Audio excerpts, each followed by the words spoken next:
ఒక అందమైన ఊరిలో రాజు అనే ఒక సోమరి ఉండేవాడు. పని చేయడం కంటే ఊహల్లో తేలడం అతనికి చాలా ఇష్టం.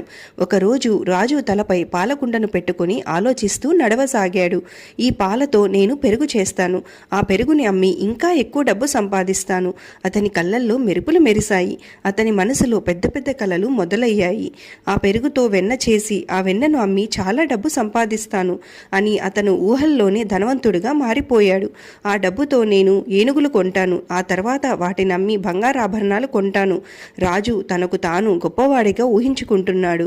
అప్పుడు పెద్ద వ్యాపారవేత్త కూతుర్ని పెళ్లి చేసుకుంటాను, మాకు ఒక బాబు పుడతాడు. అతని ముఖంలో ఆనందం కనిపించింది. కానీ ఆ బాబు నా మాట వినకపోతే, చాలా అల్లరివాడైతే అనుకుంటూ కోపంతో తల ఊపాడు.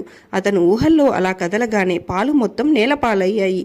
రాజు ఒక్కసారిగా ఊహలో నుండి వాస్తవంలోకి వచ్చి కింద పడిన కుండను చూడగానే పశ్చాత్తాపమే మిగిలింది. ఇప్పుడు అతని దగ్గర పాలు లేవు, డబ్బు లేదు. పని చేయకుండా కేవలం కలలు కనడం వల్ల ప్రయోజనం లేదు.